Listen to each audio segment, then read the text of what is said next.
میں نے ان کی عمر کھا لی، میری 2 بہنیں اور میں نے ان کی عمر کھا لی۔ وہ شادی کر لیتی تو آج ان کے بچے ہوتے، پوتے ہوتے۔ میں اس وقت شہر کے سرکاری اسپتال میں نرس تھی، ابھی لاہور نہیں گئی تھی۔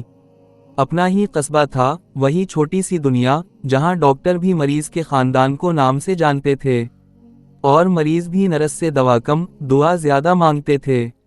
وارڈ نمبر 3 کے آخری کمرے میں حاجی سلیم صاحب داخل تھے۔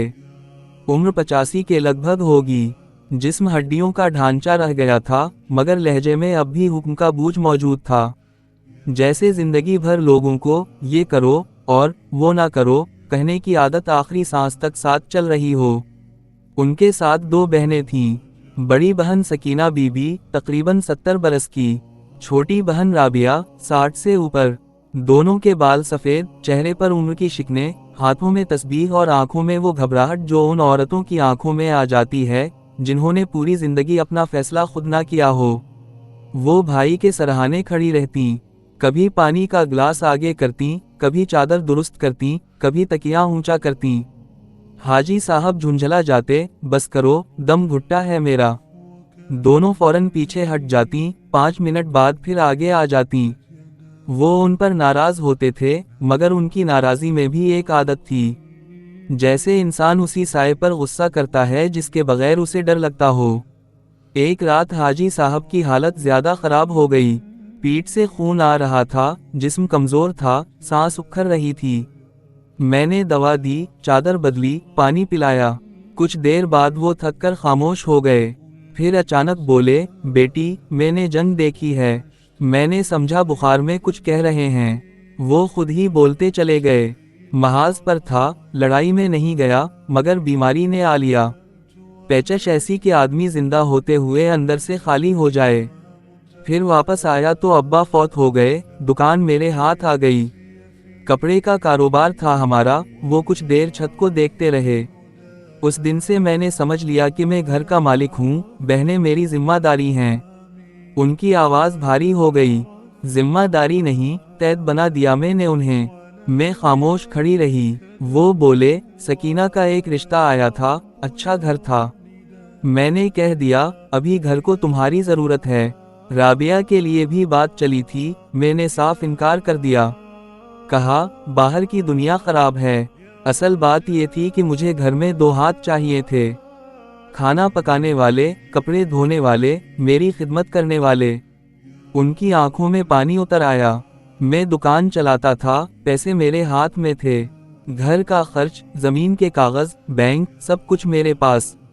میں نے انہیں کبھی بتایا ہی نہیں کہ کیا کہاں ہے۔ وہ مجھ سے پوچھتی تھی تو کہتا تھا، عورتوں کو ان باتوں سے کیا کام۔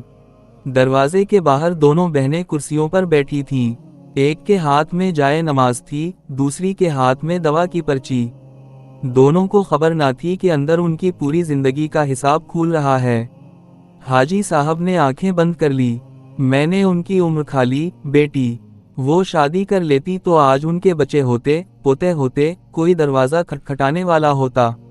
اب میں مر جاؤں گا تو ان کے پاس کیا رہ جائے گا؟ نہ شوہر، نہ اولاد، نہ کاروبار کی سمجھ۔ دکان بھی بیچ دی، جو رقم آئی بیماری میں نکل گئی۔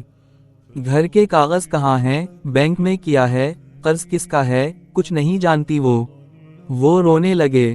بڑے لوگوں کا رونا عجیب ہوتا ہے، آواز کم نکلتی ہے، مگر غرور ٹوٹ جانے کی آواز صاف سنائی دیتی ہے۔ میں نے ان کے کندھے پر ہاتھ رکھا اور پہلی بار نرس کی طرح نہیں، ایک انسان کی طرح بات کی۔ حاجی صاحب، جو زندگی گزر گئی وہ واپس نہیں آئے گی، مگر جو سانس ابھی باقی ہے وہ بھی امانت ہے۔ آپ ان کی جوانی واپس نہیں دے سکتے، لیکن انہیں اندھیرے میں چھوڑ کر نہ جائیں۔ انہوں نے میری طرف دیکھا۔ میں نے صاف کہا، ابھی وکیل کو فون کریں، ابھی بہنوں کو سب بتائیں۔ گھر کے کاغذ کہاں ہیں، بینک اکاؤنٹ کس نام پر ہے، دکان کی رقم کہاں گئی، کس کا قرض ہے، کس پر اعتماد کرنا ہے، کس سے بچنا ہے۔ جو کچھ بچا ہے وہ ان کے نام کر کے جائیں۔ یہ آپ کا آخری اختیار ہے، اسے بھی حکم چلانے میں ضائع نہ کریں، اسے تلافی میں بدل دیں۔ وہ دیر تک مجھے دیکھتے رہے، شاید عمر بھر کسی نے ان سے اس لہجے میں بات نہیں کی تھی۔ پھر انہوں نے کمزور ہاتھ سے میز پر رکھا فون اٹھانے کا اشارہ کیا۔